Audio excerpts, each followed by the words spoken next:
မင်္ဂလာဆောင်တဲ့နေ့မှာပဲလူငယ်လေးကသူ့ရောက်ခမအတွက်နှစ်တိုက်စွပ်ပြုတ်တစ်ခွက်ကိုအကြံစီရှိနဲ့ယူလာပေးတယ်။အဲ့ဒီစွပ်ပြုတ်ထဲမှာတစ်ခုခုထပ်ထည့်ထားသေးတာ။စွပ်ပြုတ်ခွက်ကိုချပေးလိုက်တဲ့ခဏလေးမှာပဲသူကအခွင့်ကောင်းယူပြီးပန်းအိုးထဲမှာဓာတ်ရိုက်ဗီဒီယိုရိုက်လို့ရတဲ့ကင်မရာအသေးလေးတစ်ခုကိုတေးတက်ဖုံးကွယ်တက်ဆင်လိုက်တယ်။အဲ့ဒါတွေအားလုံးပြီးသွားတော့မှသူအောက်ထပ်ကိုဆင်းသွားတယ်။ပြီးတော့သူ့ဇနီးလောင်းရဲ့ငယ်တငယ်ချင်းဖြစ်သူကိုအပေါ်ထပ်ကိုတက်ဖို့ရင်ကြေးနဲ့နွေးထွေးဖိတ်ခေါ်လိုက်တယ်။တကယ်တော့သူ့ရဲ့ရွယ်ချက်ကသူတို့နှစ်ယောက်ရဲ့ဖောက်ပြန်နေတဲ့ဆက်သွယ်ရေးကိုလူသိရှင်ကြားဖော်ထုတ်ပစ်ဖို့ပဲ။သူ့ရဲ့အရင်ဘဝတုန်းကသူတို့ဖောက်ပြန်နေတာကိုသိသွားလို့ချက်ချင်းရင်ဆိုင်ဖြေရှင်းခဲ့တဲ့အချိန်ကိုပြန်တွေးကြည့်လိုက်မိတယ်။အဲ့ဒီတုန်းကမမျှော်လင့်ပဲရောက်ခမဖြစ်သူကသူ့ကိုပြန်ပြီးရန်တွေးတဲ့အပြင်သူ့အဝတ်စားလဲနေတာကိုခိုးကြည့်ရဆိုပြီးမဟုတ်မတရားဆွဆွဲခဲ့သေးတာ။ရောက်ခမကပြောသေးတယ်။သူတို့ကချမ်းသာလို့သာဒီမိသားစုတွေကိုတားမှတ်အဖြစ်ဝင်လာဖို့သဘောတူခဲ့တာပါတဲ့။သူ့ဇနီးလောင်းကလည်းသူ့ကိုမယုံကြည်တဲ့အပြင်ကျေးဇူးမသိတဲ့ခွေးလိုတောင်ဒေါသတကြီးဆဲဆိုခဲ့သေးတယ်။အဲ့ဒီတုန်းကလူငယ်လေးဟာအရန်ဒေါသထွက်ပြီးငကြက်ကိုလွှင့်ပစ်ကအဲ့ဒီမိသားစုနဲ့ဆက်သွယ်အကုန်ဖြတ်လိုက်တယ်။ဒါပေမဲ့သူတို့ကသူ့ကိုလွှတ်မပေးခဲ့ဘူး။နောက်ဆုံးမှာသူ့ကိုရိုက်နှက်ပြီးဒုက္ခိတဖြစ်အောင်လုပ်က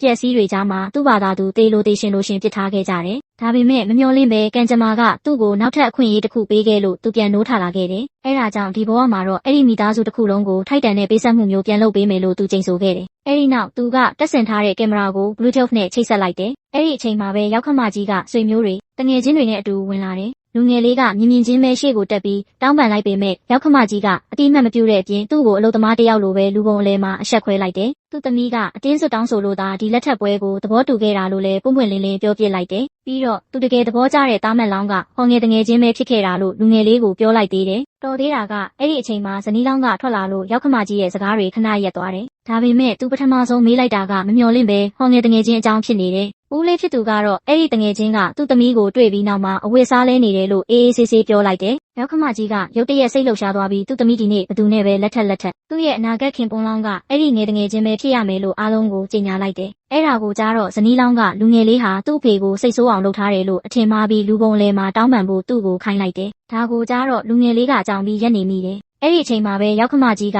မင်းကမျိုးဆက်ပြန်ပွားဖို့အတွက်ကရိယာတစ်ခုပဲသားလေးတစ်ယောက်မွေးပေးပြီးရင်ပတ်စံယူပြီးထွက်သွားရမယ်လို့ပွင့်ပွင့်လင်းလင်းပြောလိုက်တယ်။ဒီရက်ဆက်တဲ့စကားတွေကသူ့ရဲ့တိတ်ခါကိုချက်ချင်းရိုက်ချိုးလိုက်တယ်လို့ပါပဲ။အဲ့ဒီအချိန်မှာပဲငယ်တငယ်ချင်းရဲ့အတန်ကရုတ်တရက်ထွက်ပေါ်လာတယ်။အဲ့ဒါသူစကားပြောနေတဲ့အတန်မှန်းလူတိုင်းကချက်ချင်းသိလိုက်ကြတယ်။ခဏနေတော့လူအုပ်ကြီးကရောက်ခမကြီးရဲ့အခန်းတကားစီကိုပြေးသွားကြတယ်။ရောက်ခမကြီးကအပြင်မှာရက်ပြီးသူဘာလုပ်နေတာလဲ။အထဲမှာငယ်တငယ်ချင်းကဘာလုပ်နေတာလဲလို့အော်မေးတယ်။သူတို့နှစ်ယောက်ကတော့အထဲမှာအဝတ်စားတွေကိုအလောတကြီးပြင်ဝတ်ရင်းနဲ့သူမရောက်သေးဘူးလို့ညင်းနေကြပေမဲ့သူ့အတန်ကတော့အတိုင်းသားကြားနေရတော့မယ်။ဇနီးလောင်းကသူတခုခုဖြစ်သွားမှာကိုစိုးရိမ်လာတယ်။လူငယ်လေးကလည်းသူကြားလိုက်တာသိကြတယ်။အဲ့ဒီလူခန်းထဲမှာရှိနေရမယ်လို့ဝင်ပြောလိုက်တယ်။အဲ့ဒါကိုကြားတော့ရောက်ခမကြီးကတကားကိုဒေါသတကြီးထုရိုက်ပြီး9မိနစ်အတွင်းတကားဖွင့်ဖို့မဖွင့်ရင်တော့အကျိုးဆက်ကိုခံစားဖို့အော်ဟစ်တော်တယ်။ရောက်ခမကြီးကတယောက်ယောက်ကိုဖုံးကွယ်ဖို့အချိန်ပေးနေတာဖြစ်နိုင်နေဆိုတာလူငယ်လေးကရိပ်မိပြီးတကားကိုချက်ချင်းဖွင့်ဖို့ပြောတယ်။ရောက်ခမကြီးကနည်းနည်းတော့စိတ်မသက်မသာဖြစ်သွားပုံရပေမဲ့အထဲမှာဘယ်သူမှမရှိရင်လူငယ်လေးကပြန်ပေးဆက်ရမယ်လို့ပြောပြီးတကားဖွင့်ပေးလိုက်တယ်။လူငယ်လေးကလည်းဝင်မလေးပဲသဘောတူလိုက်တယ်။အဲ့ဒီနောက်ရောက်ခမကြီးကတကားကိုကန်ဖွင့်လိုက်တယ်။ဒါပေမဲ့အဲ့ဒီအချိန်မှာငယ်တငယ်ချင်းကိုဝှက်ထားပြီးသားဖြစ်နေတယ်။ငယ်တငယ်ချင်းရဲ့အဖေကလည်းသူ့သားအဲ့ဒီမှာမရှိဘူးလို့ချက်ချင်းပဲအခိုင်အမာပြောပြီးလူငယ်လေးကတမင်ပြဿနာရှာနေတာလို့ဆွဆွဲတယ်။လူငယ်လေးကသူဘလို့များဒီလောက်သေးချာနေရတာလဲလို့ပြန်မေးပြီးဟိုတယောက်ကိုလိုက်ရှာတယ်။ဒါပေမဲ့ဘာမှရှာမတွေ့ဘူး။တခြားနေရာမှာဆက်ရှာဖို့လုပ်တုံးမှာပဲရောက်ခမကြီးနဲ့အဖေဖြစ်သူကသူ့ကိုတားလိုက်ကြတယ်။ငယ်တငယ်ချင်းရဲ့အဖေကသူ့ကိုမဟုတ်မတရားဆွဆွဲမှုတွေလုပ်နေတယ်လို့ချက်ချင်းပဲအပြစ်တင်တော့တယ်။အဲ့ဒါကိုကြားတော့ဇနီးလောင်းကမင်းဆက်ပြီးပြဿနာရှာနေအောင်မယ်ဆိုရင်ငါတခြားတစ်ယောက်နဲ့လက်ထပ်လိုက်မယ်လို့လူငယ်လေးကိုပြက်ပြက်သားသားသတိပေးတယ်။တကယ်တော့လူငယ်လေးကအဲ့ဒီလိုဖြစ်လာမှာကိုတောင်ကြိုးဆိုနေတာပါ။သူကဘသူမှငါ့ကိုအဖက်မလုပ်ကြတော့လဲငါပဲနှုတ်ထွက်ပေးလိုက်ပါမယ်။ဒီအခွင့်အရေးကောင်းကြီးကိုငယ်တငယ်ချင်းကိုပဲပေးခဲ့လိုက်တော့မယ်လို့ပြောလိုက်တယ်။အဲ့ဒီစကားကြောင့်ရောက်ခမကြီးကခိုးပြီးဝမ်းသာသွားတယ်။လူငယ်လေးချက်ချင်းထွက်သွားတော့မယ်လို့သူကထင်နေတာ။ဒါပေမဲ့မမျှော်လင့်ပဲလူငယ်လေးကငါဇနီးကိုစွန့်လွတ်လိုက်ပြီဆိုမှတော့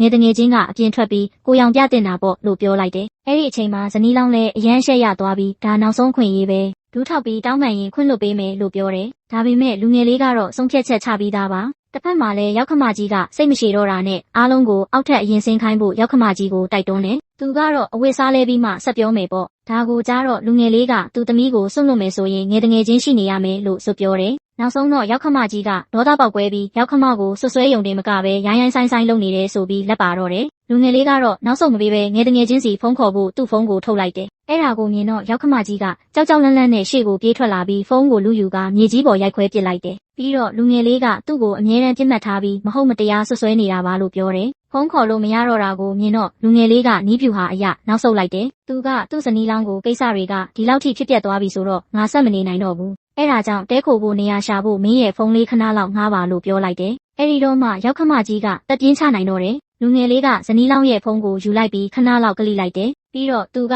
ငယ်တငယ်ချင်းရဲ့နံပါတ်ကိုမှားနှိမ့်မိသွားတယ်လို့ပြောလိုက်တယ်။နောက်တစ်စက္ကန့်မှာပဲအခန်းထဲမှာဖုန်းမြည်တမ်းထွက်လာတော့တယ်။အဲ့ဒီတော့မှဇနီးလောင်းကတခုခုမှားနေပြီဆိုတာသိသွားပြီးအဲ့ဒီဖုန်းကဘာလို့ရောက်ခမကြီးရဲ့အခန်းထဲမှာရှိနေရတာလဲလို့ချက်ချင်းပဲမေးလိုက်ပါတော့တယ်